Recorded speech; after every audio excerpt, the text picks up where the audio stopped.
Uh, Good evening, everyone. My name is Nelson, and today I'm going to talk about reaching personal goals with F Sharp. Literally, it's actually a little bit exaggerated. I'm sorry because Troy asked me to prepare the title, and that was the only thing I could think of to do with F Sharp, how to make it catchy. But we'll see. Okay, next. A little bit, a little, a bit about me. I work as a software developer in a large financial institution. I love fitness and adventures, and I maintain a blog called Nerd in Lycra. But it's probably not always true because I don't always wear Lycra everywhere. As you can see, I only wear Lycra when I go bike riding. So why do we want to talk about, you know, um, you know, what's the motivation of this talk? Well, recently I went to a talk by Kevin Kelly.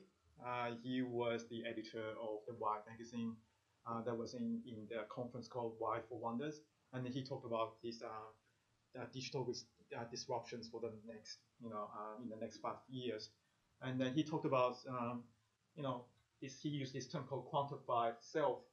So in the future, well, it's probably happening right now. We can track a lot of things about ourselves. We can track, say, heart rate. People, track their heart rate. People track their locations. People track probably their blood pressure. Everything. So, and also there's a lot of wearable GPS powered devices everywhere. It's very cheap now. Everyone's got one, on their wrist.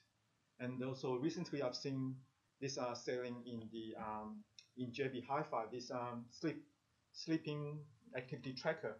It's basically something a wrist. Oh, you're wearing one? Yes. One more. Oh, another one. Oh, wow. Okay. So you see, it's everywhere. I haven't used those, but I'm keen to find out how you find those devices. So data is everywhere. I mean, do you have to work in a large financial institution to work with big data? No, you are your own source of big data. So, and also I find that analyzing the data from those devices quite useful. I find out more about myself, how fit I am, and that's why. So today we were going to go through a few things. I was going to try retrieving data reported from a GPS device, but haven't really got around to it yet. So that will probably be in the future talks. But what we would do is we will try to prototype a functional program to track fitness training activities.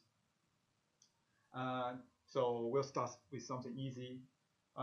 When I'm training, I like to know more about my training distance completed, how fast I'm going. And it will be good to be able to visualize data on the screen. And but due to the time constraint, we won't be showing that. And ideally, I'm also into like machine learning type of thing. Ideally, with all the data I've gathered, I like to predict whether how well I'm going to do in my next event, like running, cycling, or whatever. And then I'll take some questions at the end, but do ask questions to stop me if you have anything. Uh, So what do we want to build? We have to, what are our requirements? I'll talk about tracking activities. I'm going to show you this quick diagram quickly. Has anyone seen this diagram before? Or this cartoon? Yeah. So yeah, what do we want to build? I guess I don't have a problem today because I'm the customer. I'm also the programmer today. So I should be able to build something that I really want to. Um, okay, requirements. What activities do we want to track? There are so many activities out there when designing a program. And you can track running, cycling, swimming. There's so many of them. These are just outdoor activities. And if you're really, really keen, you can track indoor activities too. Treadmill. You can track your weights if you are really into that sort of stuff. And sleeping activities, these two. So you can track all that, but are we going to do that? And each activity comes with different properties. What do you want to track? For example, running. What do you want to track in running? It's quite obvious. Time, speed. Time, speed. Anything else? Duration. Duration, yes. Pace. Pace, yeah. Which is distance. Distance, yes. Yeah. Anything else? How many steps? How many steps? What about stuff? Huh? Yes. Cadence. Cadence for cycling.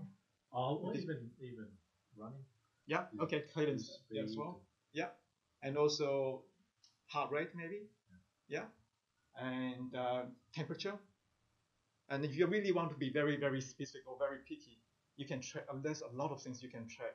What are the wind direction, the incline of the road? You can track. There's lots of stuff to track. Complex hardware for it. Exactly. This big data. So yeah. So these are a few things that we can track, and then there's just so many of them. It goes on and on. But today,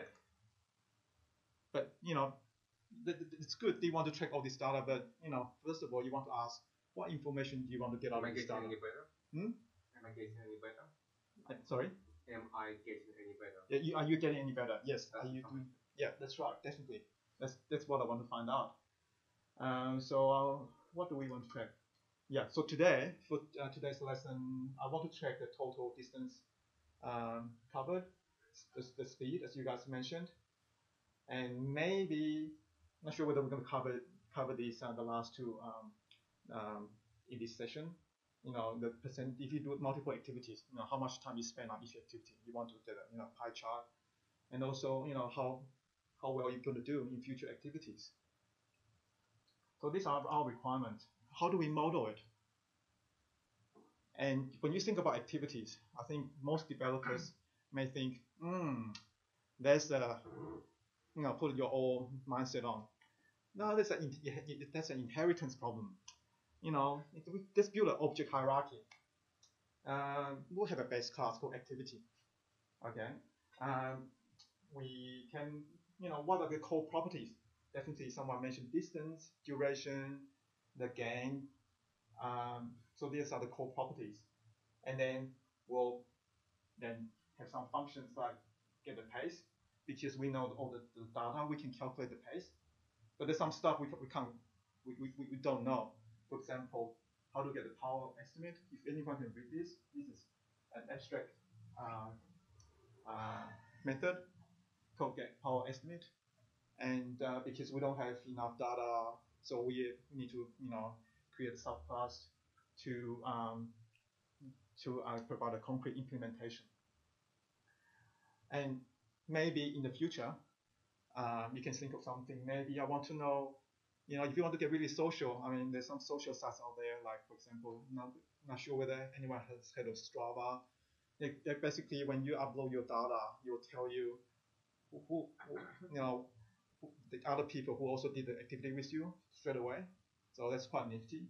So so you can also, if you're really into social activities, you can also find out or calculate those information. But is this the only way we can tackle?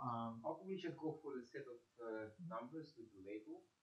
Yeah. And a function is defined as operation with those values.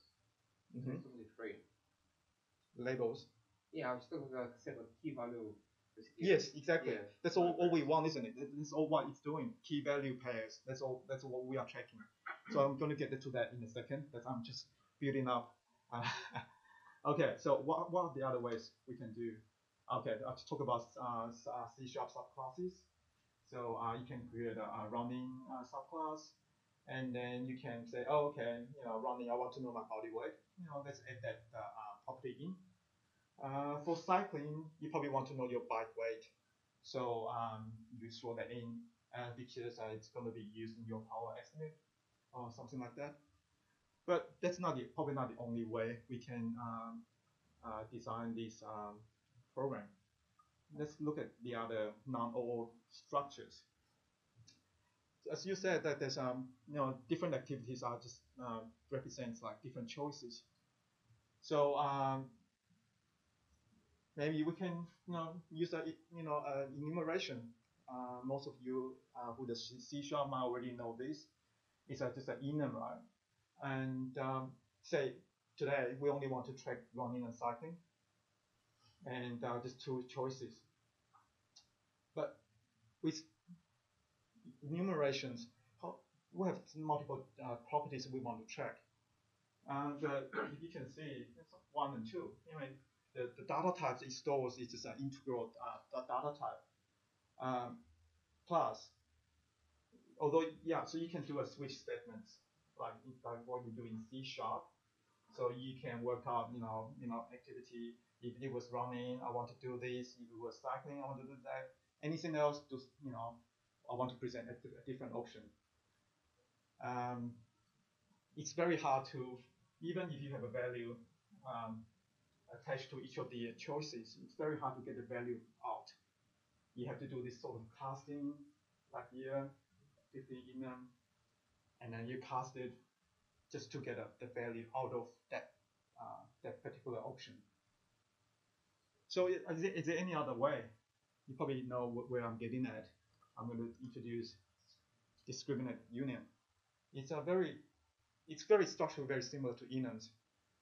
It's used, it's some subtle differences, but instead of holding one piece of data, you could hold multiple.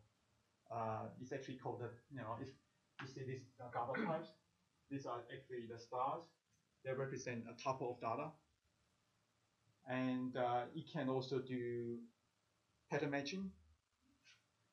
So this is your activity, passing the activity which is of a union type, and you can do like pattern matching. And what's good with a discriminated union is you can easily get the values out of each of the properties of that particular option. For example, running. So this could float. What's a float? It could be your distance. This could be your start time, end time. This could be your the elevation gain you've completed. And and then you can easily create an option by just this is how you create an instance of running. For example, 10 kilometers, is it 10 kilometers, and that's your the time. By the way, dt is just a helper function I created. It's basically just passes the string and into at that time, which I'll go over in a minute.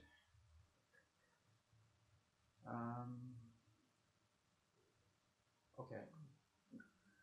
Okay, I took the wrong way. Okay. So as we saw earlier, right? This discriminated union, it's a little bit hard to read because it doesn't have a label. You have the types, we don't know what it is. So ideally, we want to have, for example, distance, start time, end time attached to it. So what you could do is, before HLOps 3.1, actually, because when I was preparing this talk, I was going to talk about the record type, because a record type is actually like a label tuple. So it's like a tuple, but you can put labels. You can say, you can name your property. But since I've got, since then I found out in HLOps 3.1, they've actually upgraded the discriminated union. It's actually a lot better. So you don't have to, if you just want a label, you could just put a label with a colon in front of the type, and then there you go. You don't have to go and declare like a record type up front. So I won't be going into the record type today. We'll just settle with the label properties in the discriminated union. And good thing with the name of for the individual field in the discriminated union is that you don't have to name everything. You can only name the ones you want. For example, I'm only interested in distance and start time, and those ones are at the moment I'm not too interested because I'm just doing some explorative programming. I'm just exploring the functionalities and just trying to prototype. So I don't care. So I don't need to give it a name. And once you've named something, and in your function here, say you want to choose an activity, when you do a pattern, do a matching, you could, instead of going, by all the ordinal positions to match, all the each of the different properties, you could just say distance, and then put a variable there, and then you can then you can use that variable straight away. You can use a. So yeah, so it's quite useful. It's very similar to a class, actually. What's the difference between the union and the class in this case? Well, the union doesn't have any functionality, doesn't have any behaviors. It's data only. It's purely, and it's a lightweight method of storing, data. So, and that is exactly what we need. And in the object-oriented way in the class, where you would have a method to operate on the data. At the moment, we haven't defined any behavior so far. We only defined the program data we want to support, which is this list of properties. Can you override it? Is there some experiments? Don't think you can. Don't think it's you can override it. Yeah. Okay. So let's go back. Sorry. So looking at this, the structure of the discriminated union so far, it doesn't give us a good idea of what the particular the units of a particular property is. For example, is this float for distance? What's a float? It could be meters. What could be measuring stuff in meters or in kilometers, and it's very confusing. Standard unit measuring system something. Exactly. Yeah, you can get mixed up. SI units or imperial units, and or kilograms versus pounds. All that sort of stuff. It doesn't give you enough information, and you might have to comment on your code, or put some some units in your method name to just indicate to you that that's the right unit to use. So it's very error prone, and so what do we have to support this? We got units of measure in F sharp. What it does is, so before units of measure, we only have compile time type checking. So we only know distance is the float, start time is the dead time. Yeah, we don't know. I mean, for any of the derived classes, we don't even know what the units are. So it's pretty confusing. What can we do to improve that? Yeah, as you mentioned, not so long ago, about 10, 15 years ago, this exact thing happened because I thought it was the language barrier. Because actually the software, they instead of imperial units, now someone used SI units. So the climate orbiter, it just got a little bit too close to the upper atmosphere of Mars, and it's burned and crashed. So it's a multi-million-dollar mistake we want to avoid. So we don't want to repeat that again. So let's suggest NASA to run F sharp so they can get their dimension type checking. So how do we define units of measure? It's actually quite easy. Yeah, I mentioned that already. How do we define units of measure? Okay, what you do is put this decorate your type with measure, and then that's it. So you could, these are custom units: pounds, kilograms, minutes, hours, meters. There's a library in F sharp already. Can't remember it's a class, but it's called the SI units. So it's got the most common SI units already defined for you, so you don't have to define this. I've only defined it just for just to show you that's how you can do it. And how do we use it? So you can define some conversion constants, maybe. So by the way, for people who's unfamiliar, this is a value, and it's saying that the return type of this is a float, and then not just float, but then it's in kilometer per mile, right? And so we define this conversion to be 1.6k is equal to 1 mile. And then there's other conversion functions you can define, like for example, converting from kilometer to miles, or converting minute to per kilometer to minutes per mile. These are the common units that people use to track their training activities.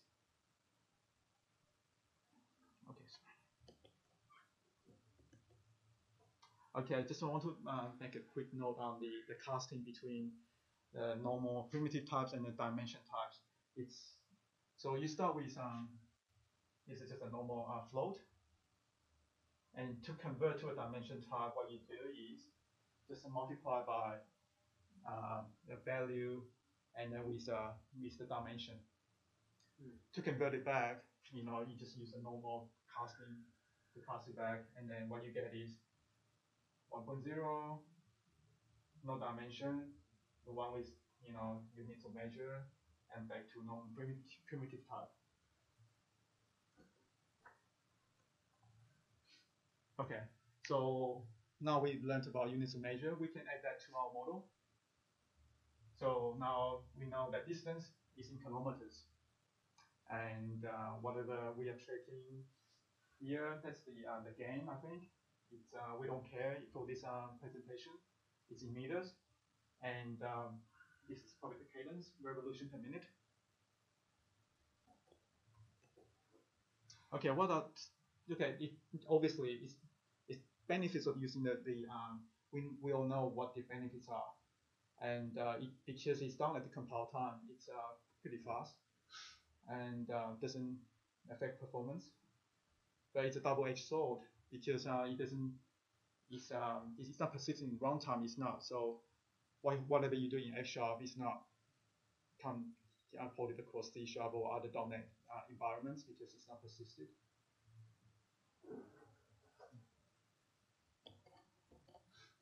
Okay, so we set out to define the data types we want to capture.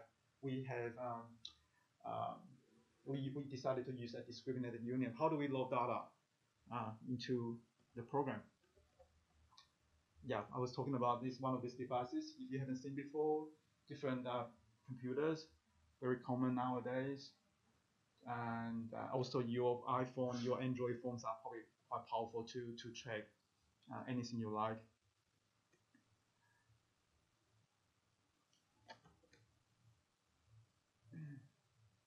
Yeah, today we won't be, as I said before, we won't be loading data from the source. And so we're just going to mock up some data. So how do we mock up data? Ideally, we already heard George talking about the list type, or he's using the pipelining operator, and we'll be using the pipelining operator again later on as well. Okay, now probably heard enough of blabbing around. I'm going to just write some code and then to do a crash course on the F# list because we're going to use it a lot in the subsequent examples. Okay, I'm going to sit down, bring up. Any questions so far? Have I lost everyone? Anyone? You guys been very quiet. Probably I was thinking I could use say if you're using C#, could use just generics as a type to achieve type safety potentially. Yeah, if you see the discriminated union, when you see how it gets compiled, So it's same translated generics. to classes. Okay. Yeah, so because the CLR is actually object oriented. Yeah, so it's same CLR basically, of course. Yeah. But the benefit that you get here is basically there are many, but the two main benefits is that the discriminated union is very compact, so you don't need to create like several files of classes. It's just you define everything in 2, 3, 5 lines of code, and it's much easier to read. And the second advantage that you get is that whenever you use this with, as we will probably see with pattern matching, you need always to get a case for every single case. So you are sure that there won't be, whenever you extend your discriminated union and add a new case, now you need to really treat that extra case in all the places in your code, and there won't be any case that you miss. So that could be a good thing or a bad thing, depending how you could see it. But that's one of the benefits of that it will force you to have in mind that extra case. Thanks for that, George. Both what you were preparing. Yes, thanks. That's really good. Thank you. So, what we're gonna do? How do we? Because we're gonna use a list to store our running, cycling activities. So we need to know how the basics about lists. So how do we create a list? You can use the list to store just simple types like numbers, and you can just do, for example, okay, as you've seen before earlier in Troy's program, he's already used the list. You can just do lists separated by semicolons. It's a list of 4 items.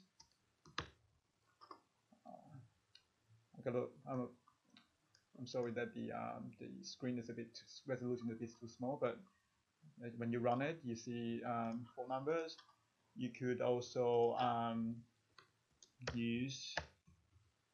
create a list of 10 numbers and then just increment by 1 each time by using the dot operator. So just run this. You probably can't see, but it's got 10 numbers. Or you can use a different increment by, say, increment 3 every time. So you will do 1, 4, 7, 10. Yep. And you also, or you can use like a list built-in function called init, and what it does is tell it how many numbers you want to, how many numbers in the list you want to generate, and it takes a lambda, and basically what this does is, given each number in the you would just multiply the number by itself. So for example, this would be the index 1, and then you would then multiply itself. So you'll get like 0, 1, 4, 9, 16. And or you can get a little bit more interesting.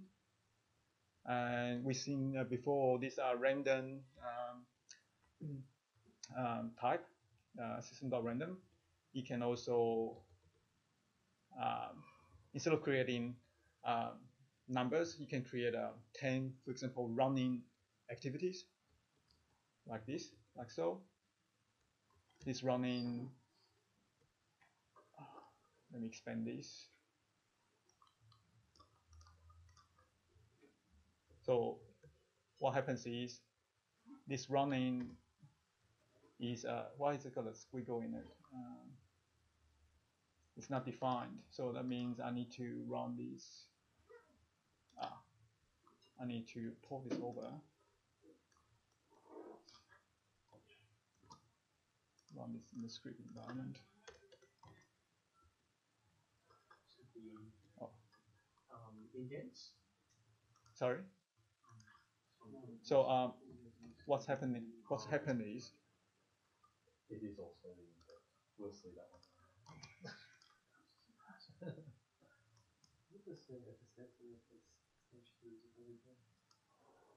Yeah, FSX is a script file, so it runs independently. So if F#'s installed, you can just run command line. Yeah. So maybe I'll explain a little bit about this the setup I've got here, so you guys understand. I didn't create a solution from scratch. Basically, in this solution, I've got an activity tracker, which is a library, and in it I've got two script files with the extension fsx, and I've got a activity module called .fs. It's basically the compiled version of F#. So in here, I've defined some of the stuff we talked about in the slide, and basically this is like a module. A module in F# is like a container for your static functions, your values, and I've created one here for module, and I've defined the units, defined a few conversion functions, and I've defined this discriminated union here. So this is the type we saw earlier, and then so it knows how to what the activity discriminated union is. And if we flick over to script.fsx, go to the top, basically I have a little command called load. So it's actually loading the script in the activity module on the fly. So it runs through and then just runs through all the definitions, so it knows what the types are. And then I've opened up a few namespaces, like system is the one I use, and also the one that I defined earlier for activity module. So this allows me to running this allows me to access the types I defined in the activity module .fs file. So now we have the definitions up and running, and this should be sweet. So basically, running is a union case. It's the one we defined earlier. It's got a list of properties, right? It's all clear. And what's happening with so basically, I want to create a list of 10 running instances. So the first one is the distance, which I use a random, so it can be between 5 to 20 kilometers here. And I don't care about the dead time, the start time or end time for now. And so when I do this,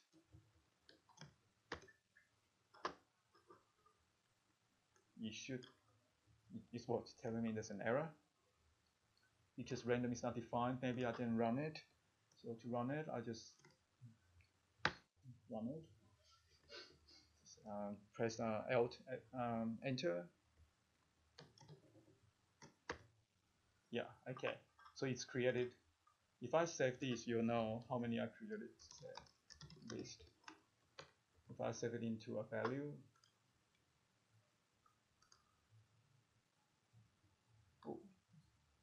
You just need to tap that in. Yeah. Tap running in. Oh, right, okay. Yeah, thank you. Yeah. And then bring that time back. Yeah.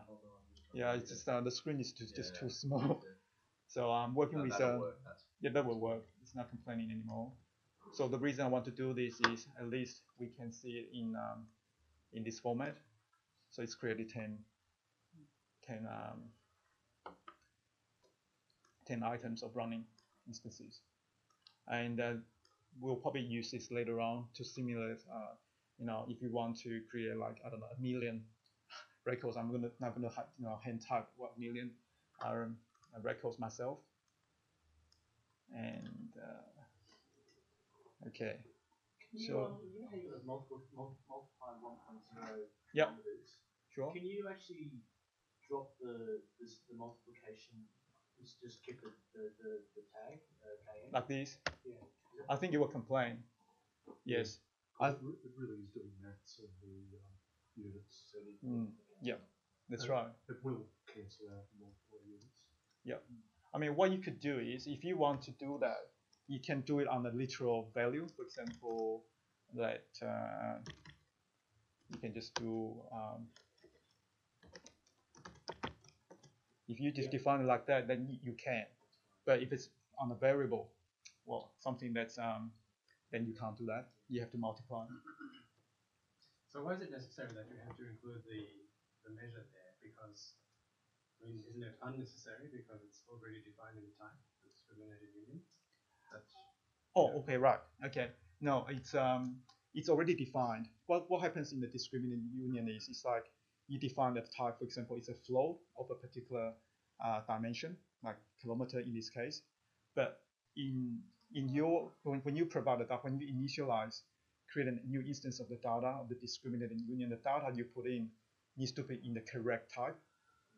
Otherwise, you will complain. If you know what I mean. I guess I'm thinking that you're instantiating a running there. Yeah. One of the things I've found that people often get like sort of as a whoa, I have to do that, is that F# doesn't have implicit conversion, which is sort of, I think might be what you're looking at, is that, all right, we know it's a kilometer, why can't I just put 1 in and it converts it to kilometer? So, and that's what we would see in C# or other languages, but it's explicit in and F#. that makes it, and that's quite a good thing because I find Yeah. like the fact that it's if it was meters, you can just stick in 1,000. It'll be actually kilometers. That's right. Yeah. And it does force you to really, type it in, and sometimes it can be very annoying, especially if you've got a lot of. Okay. No more crashes. Yeah. Okay. Yeah, that's right. This will We keep hope. the buzz. Yeah. Unless you are code in C#, then you may still crash. Yeah. From a practical point of view, I mean, Sure. how likely would it be that you sort of mix kilometers and miles within the one sort of software sort of system? You're right. Miles is not, but meters per second or kilometers per hour. Quite likely. It can range. It's all measured in Australia. Seconds and minutes. 10 meters per second. Yeah. Minutes per hour. And the other one. If you show me a number on that, don't understand what's per second. No, I can see. Well, I would imagine you'd sort of go, right, okay, for this system, this is what we're doing. We're doing everything's going to be kilometers per second. But it doesn't really happen that way. It gets mixed. Maybe I can give you. exchange as well. Yeah, foreign exchange would think that. But then it wouldn't be. Yeah. The other one is if you've got 5 parameters that are all floats, which one's which? And I can give you an example. In the current project, we have a class that has 2 properties. These 2 properties are float, and those are the tones. This is about shipping code around. The tones, and one of them is the nominal tones, that were the tones that you put it in your request. This is the amount of tones that I want to ship. But then in reality, the train brings you another amount of tones. We have 2 floats that we use everywhere, but you never should mix them because they are 2 different things, and both are floats. By putting the unit of measure next of them to them, suddenly every time you are using the nominal, you know that this is nominal. It's not any float. It's like wrapping this inside a class that is nominal tones would be similar to that. So in any other place where you expect nominal tones, you need to use the right unit of measure. So it's kind of like a language thing almost. It's like you use tons for this and tons for that. Yeah. Context to mean different things. So it's like So like specifying explicitly back. yeah, taking the primitive values that you already have and adding a tag to them so you don't mix them up. Yeah, you know that this guy is always going to receive this type of float. And you could do the same thing in C# by creating your own type that will wrap around a float. Yeah, and you know that now you don't expect a float anymore. You expect this type. But here you don't need to create a class for that. You just put a tag around and it's done. And you are, of course, not limited to SI units or anything. You could, like Nelson is probably going to show Nelson muscles as a unit of measure for the output. But you can I love the idea. It's just I could see like the code, like so many characters in the code, there's got to be kilometers. Yes. How often are you working in units? Quite rarely, I guess. Yeah. And when you want to ensure you have a type system, and No, C I sharp, you're understand. ignoring the Yeah. type system. Like, we have type system, but now this way you can enforce the type system onto your primitives. In practice, you generally find it's worth it. Yeah, have a play with it. Well, it's just, and come I back think, next month. yeah, kind of say, like, if that's too easy, Because it is pretty how cool. you do it. Okay, Like this when way. you start How much small systems. boilerplate is there not in F sharp compared to C sharp? And you don't need to define. I cannot see. Maybe I see your point. Like you see kilometers here and there, but this is a place where he is defining the values. But if those values, you don't define values everywhere. You get the values from some place, and then those get propagated through the functions or methods or whatever. So yes, at some point when you say 1, you need to say 1 kilometer or 2 kilometer, but then all the type system will help you, so you don't need to even define kilometer anymore, because that type will have kilometer inside, and so you could pass that type to another function that will expect a kilometer, and you haven't defined kilometer yet. The only reason you have to define it here is because it would be ambiguous as to what is the type. So we have to define the expression return value. You'll probably see later on when I try to convert from kilometer to miles for people, from the States. And then you'll probably, find that pretty useful to know, oh, you're talking about miles, not kilometers here. You'll find it a bit more useful. And the other thing you can track, which I'm not showing here, is people use to track currencies. So I think that would be quite useful. Yeah. Yeah. Well, does IntelliSense support it? Does IntelliSense support it? IntelliSense support these measurements. Yeah, it does. So it'll tell you it's a type. You have to pass in running, right? See, float, it has to be a kilometer. This is the IntelliSense. Okay. Cool. Okay. Where was I? So we were just talking about. Yeah. Okay. So you now know a bit more about list, and you know how you can store not just primitive types. You can store running activity types in a list. What can we do? Okay. I want to talk a little bit more about special properties of a list. Usually people would draw this on a PowerPoint diagram, but I'm not as good artistic as George, so I spend minimal time on drawing diagrams because I'm very bad at it.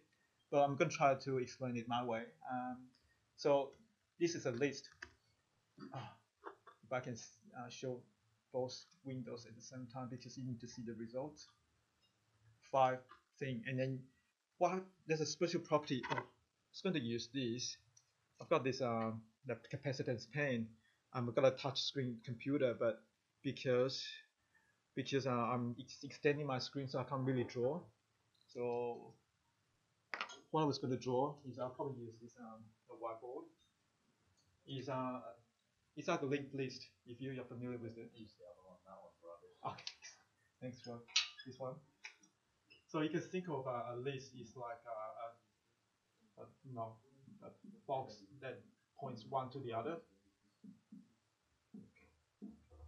In each of these boxes is like an item, right? It's a number 1, 2, 3, 4. A linked list. A linked list. Yes, exactly right. It always ends with pointing to this thing called nil, which is like an empty null thing. So that's the structure of the list. And what you could do once you have a list, there's a function that allows you to separate it. Like this is the head. The first one is always the head, and then it's joined by the tail. Yeah, so this is an important sort of concept you need to get to, because we're going to do a bit of manipulation on the list a bit later. Okay, so like what we said, you can always add something to the head of the list by using the colon operator. This is got the cons operator as I have typed it there. Oh, what's happened there? You want to install Java? No.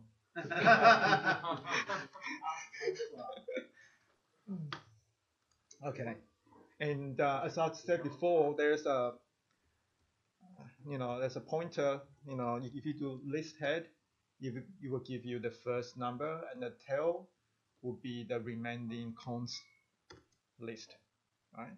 Make sense? And you can even go crazy, right? You can say list tail head. What would that be? Second item. What's the number? 2. Yeah. Is that right? Cool. Someone gets a pen. Or tail, you probably know what this is already. 3, 4, 5, right? Okay. So why am I doing this? Because as if you guys have heard Troy's talk on immutability, you probably know that in C#, once we create a value, we're not supposed to modify it. We're supposed to create new ones. And so how do we add numbers together? Say we have 1, 2, 3, 4, 5, but if we can't mutate, how do we add the numbers up? If we want to add them, we want to sum it up. How do we process the list? The pattern to create to process a list, which is list is has a defined head, and it's got a defined sort of this structure. So it's very useful to perform the same operation again and again. So when you can basically every time you want to process the list, right? You can grab, say, the first number out, and then do something with it. And once you've done, you can chuck it away, and then you go on with the next number, and then you keep processing. So each time you'll take one item out of the list, and do something with it. And there's a very clear exit path. When you reach the end, when you have no more items, then there's a very clear exit condition. So what am I talking about here is you need to use recursion, right, to process the list. Okay. So how do we? I've written out this function. I was hoping to not showing you all these. I'll just hide this. Type it out. So to create, to process a list, let's create a function and a variable called list. And you've probably seen a million times today. You have this match, right? And there's a special property, as we talked about before. We can extract we can decompose the list with head and tail, right? That's one condition. Or we have nothing, we have nil, and that's something we want to do, right? So what do you want to do with this? You can print the number out one by one. Print fn. Okay. Okay. And print it out. And once you print it out, you need to, how do you process the next one? You need, what did you say? Recursive. Recursive. Okay. So you want to call the same function again, and then passing what? The tail. The tail. Yeah. Never passing this. You'll get a. That's right. Yeah. Exactly. Okay. Let's just tell because then just Yeah. It will never end. Okay. So you want to pass in the tail.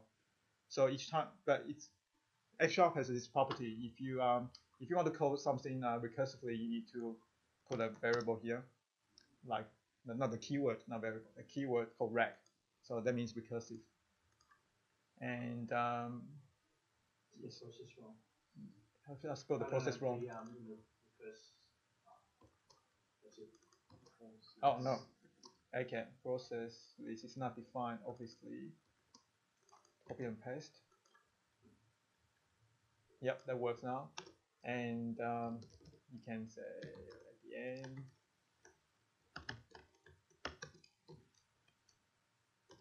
Oh. Right. So what would this do? If I run this and then passing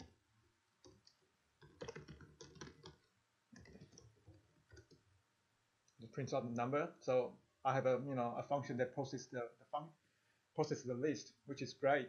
But okay, what we really want is to be able to do something with the numbers. So the next thing we want to do is, okay, now we know that we are processing the list, and we got we can get the item out one by one. Next thing is, what can we do? Can we add them up? Can we do this? Right? Yeah, makes sense. And when we get to the end, we just say, no, there's nothing to do. Okay. If we run that, what will be the output? Okay, 15. Good. Yeah. Okay. Almost as fast as I like that. I like that. What about if I bump up? Okay, what's the flow of this function? Oh, I won't say there's a flow there. Let's just say, rather than calculating like 5 numbers, can I pump this up a bit? What would I get? George. I will wait for it. Yeah, you would. Yes, you will get a stack overflow because It's not tower pressing. because it's not. Why? Because It needs to wait on the following frame, which needs to wait on the next one, which needs to wait on the next one. exactly. So I think you guys probably already know this already. So the way this function is written.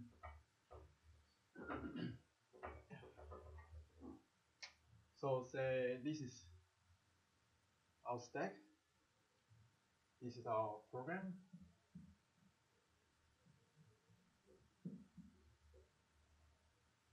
Every time we call the function process list,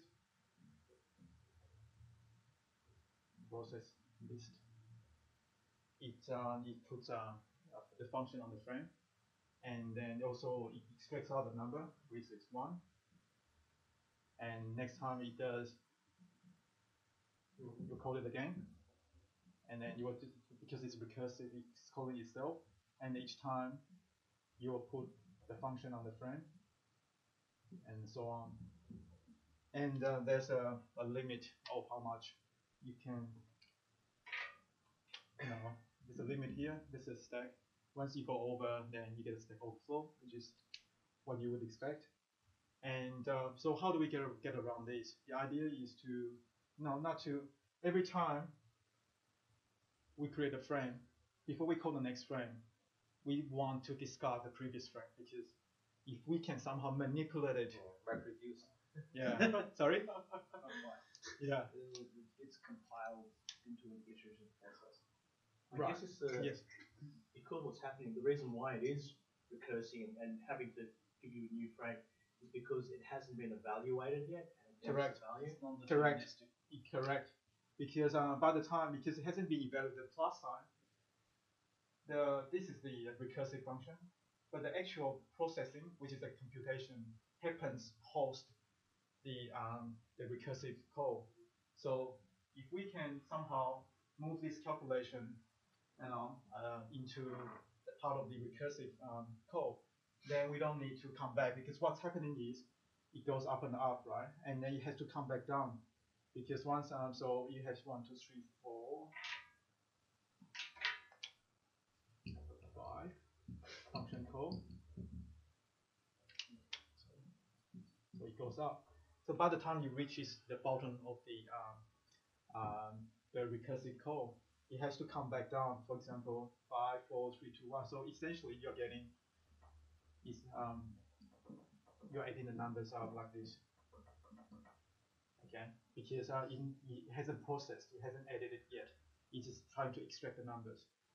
So if we could somehow put the numbers, put the calculation before, then we should be sweet. So that's the next optimization. Okay.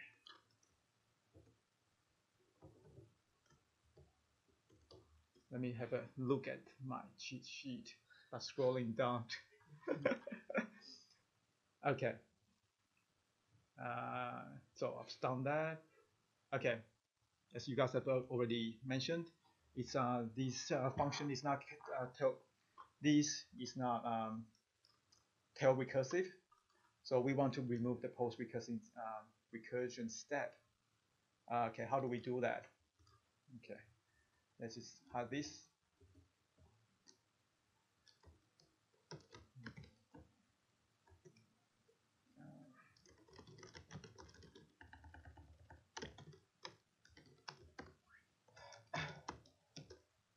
Okay, what do we want to do? We want to use this technique called the accumulator pattern. Accumulator allows you to, by basically, what we talked about before, the state from one recursive code to another. So we want to create a utility function.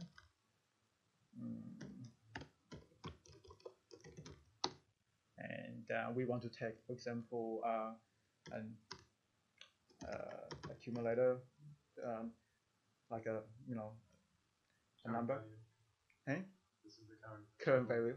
Sorry? The current total. Sum value. We also need to put tail. Exactly. Yeah. So we'll do it in here. Let me just think. So list. So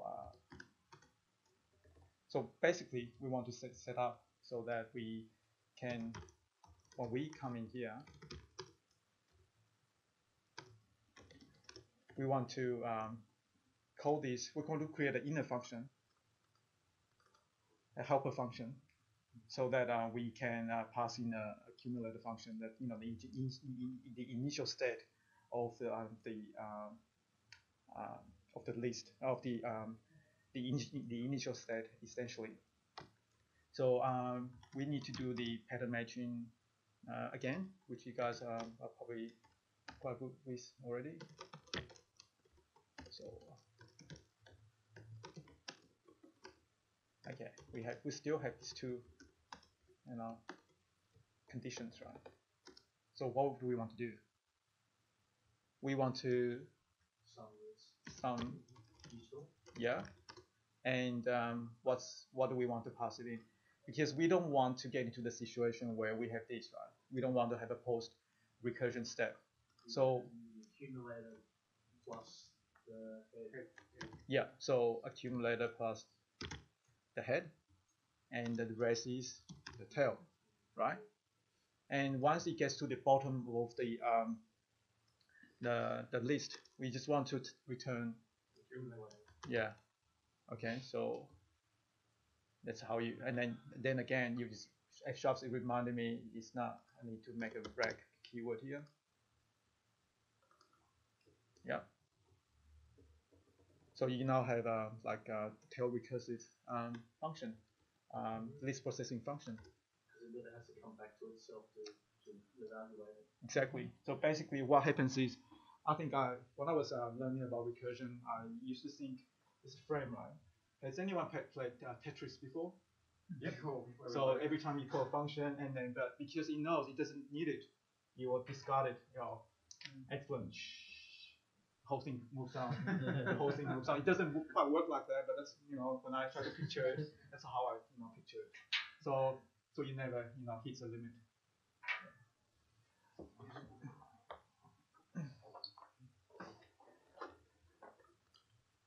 Okay, so we written this, so we should be good to go. Let's test it out. Let's say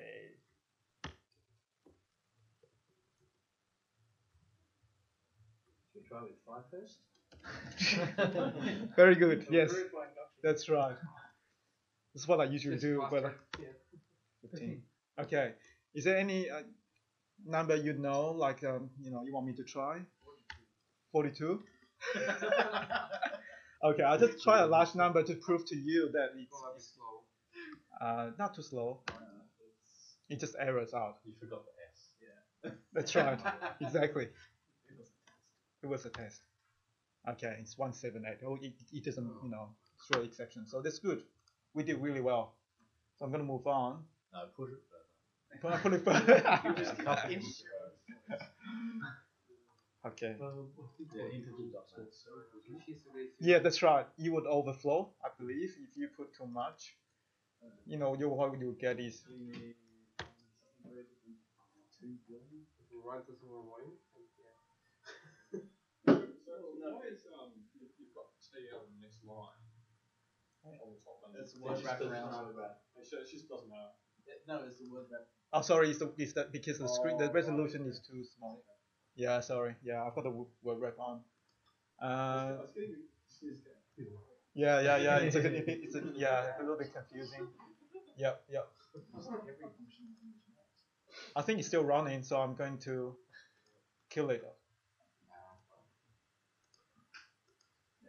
Okay. And going on to the next thing.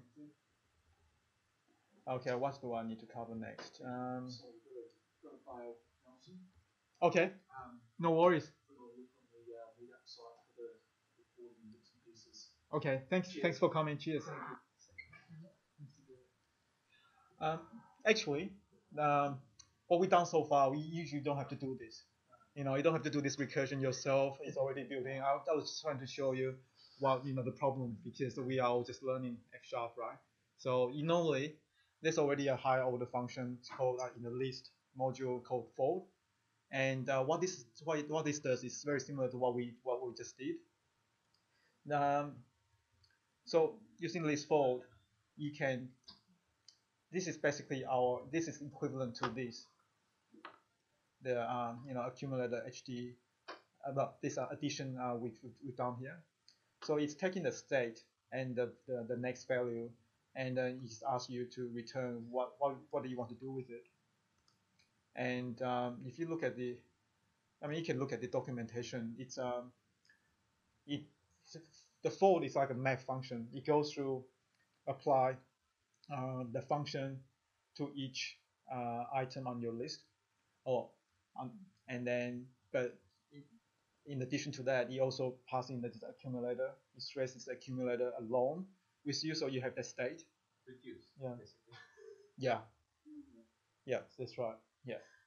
So you can do the same thing, and then you pass in the initial state, and you can probably won't run that many, so you can just see that it still works. Okay, that's the end of the F# list crash course. Probably for full discretion, there's also a sum function. So if you just did want to add things, get your list and pipe it into list.sum, and everything's done. So don't feel you need F# that you have to go through all this stuff. Yes, that's definitely right. Yes. Yeah. Okay. Occasionally you do have to do it. Yeah, and sometimes you have to use hold left instead of hold right. Just to be Sorry, George. That the recording folder is not on, is it? It's still recording. No. Yeah. Is that right? It's still recording. Okay. Next. Okay. So what we've done so far, you probably know this already. This is a list, and then I just kind of hand coded, 10 running instances, and then +1 cycling, just to. Is it weekly schedule? The normal weekly workout?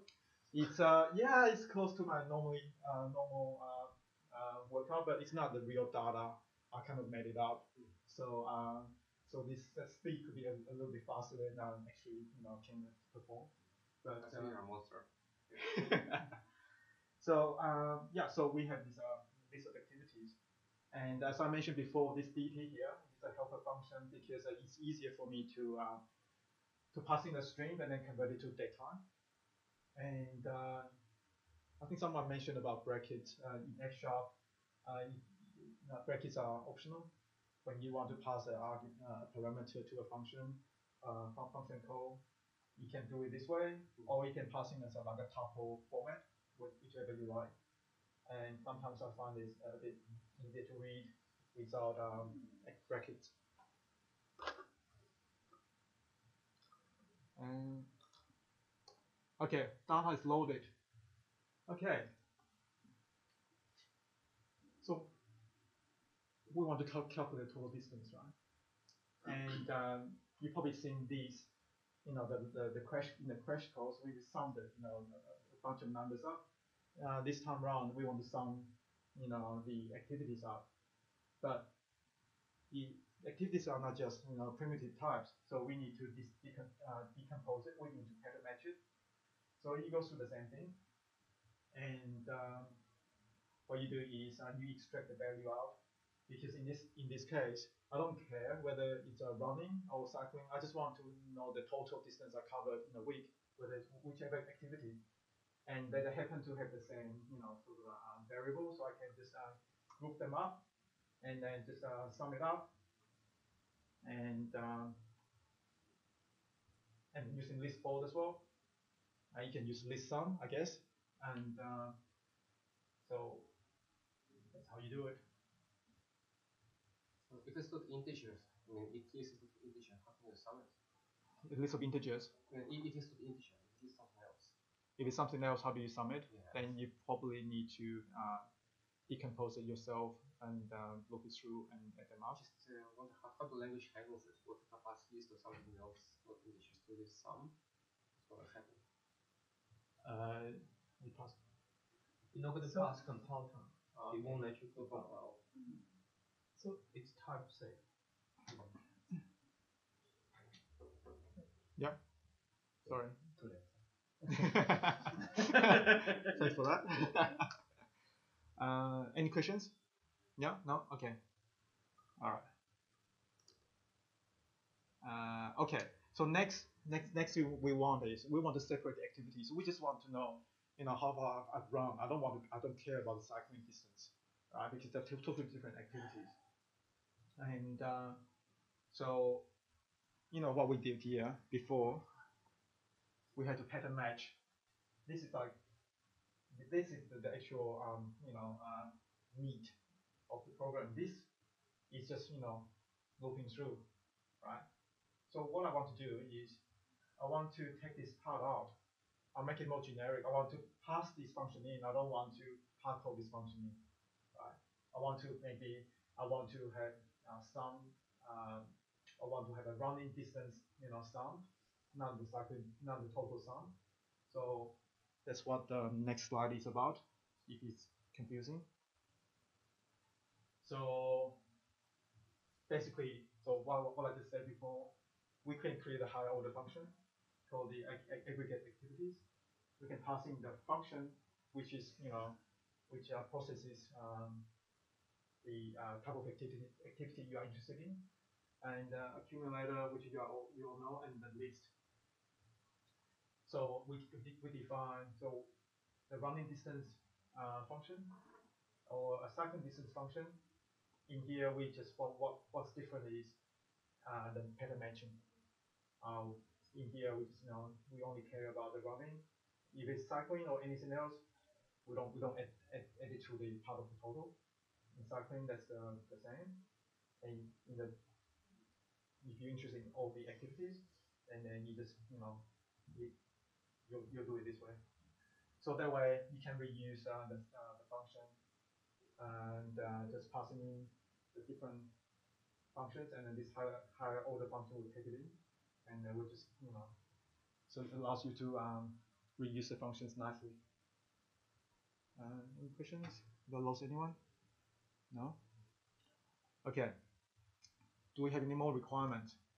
Okay, we have another requirements by our customer, which is you, which is me. Yes, I want to know how fast I'm running. Yeah. So how do we? Just how do we calculate it? Well, just create a function called pace, which is how to pass it to. Yeah. And pass the function to. Exactly. So create a function that processes one activity, and using pattern matching to get the distance, time, start time, end time out, And in my definition, the pace is just minutes per kilometer, so minutes the duration over distance. And once you have a way of calculating the pace for one single activity, then you can do multiple activities, And what this is doing is, this is a special case when there's nothing passing. I'm using this but this is kind of an old case when you don't have any activities, because later on I want to be able to tell group the activities by week, and there will be some weeks where I haven't done anything. So I'm basically just flagging it as an infinity, because when your pace is infinity, it means you're not doing anything. So if you the list is not empty, then what you can do is, what's this pipelining operator George talked about? Yes, very important. So what happens is, you could go through each of these activities, right? And then turn every activity, this map, it just applies this function, and then it's like your select function in C#. It's given the activity. This is the activity here, and then you just get the pace. So it's turning each of the activities into a value, which is a pace. And then once you have that, and then you can just average it, and then you get an average pace. So, are there any more requirements? Yeah, okay, there's more requirements. I think we're getting there. Just bear with me. So as I alluded before, I actually want to know how I'm doing each week, right? So so what I've done here is, I have activities by week. I want to filter by week and also by type. I want to know how much running I've done, each week, or how much cycling I've done each week. So what's happening is because we want to filter by week and type, so you'll see there's two filter functions. Okay, and so you filter by activity, or you can filter by week, right? So what happens is, we need to filter by activity first. Okay, so for all the activities, we want to first convert, narrow it down to to just running, for example. And then once we have all the running activities, we want to know, from the date time, which week it falls into it, and that's what this helper function does. Get week of the year, and this is a helper function. There's actually a .NET code to get the week of the year, and then just it takes in. Sorry. Oh yeah, so it creates a list which is a tuple of the week. Yes, and the activity. So yes, yes, that's very good similar point. to Lisp. It's I'm processing the list, right? So it's a list processing. So.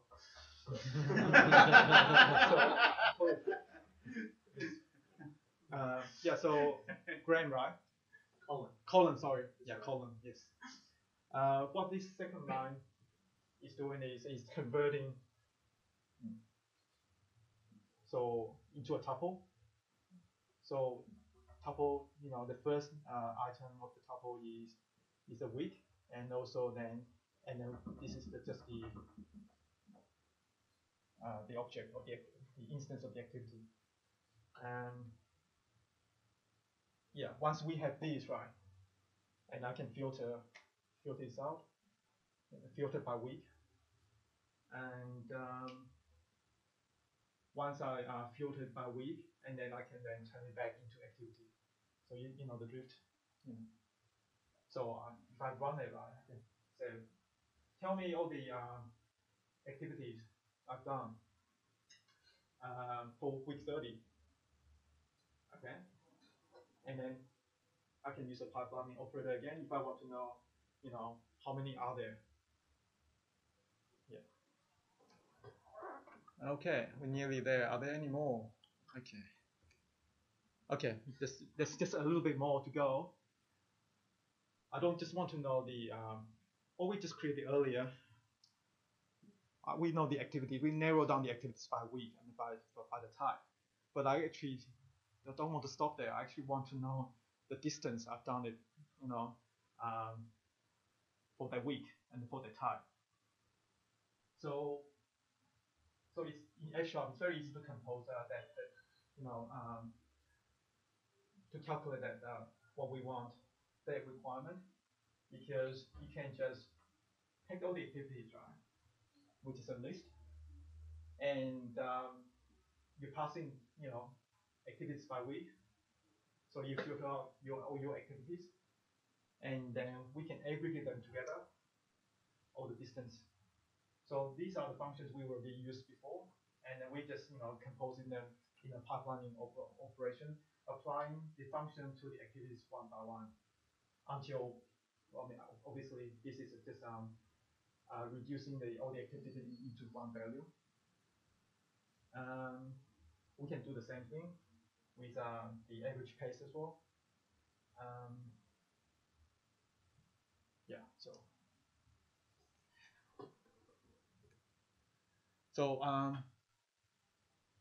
okay, say I start my training with week 28, and my marathon event is on week 38.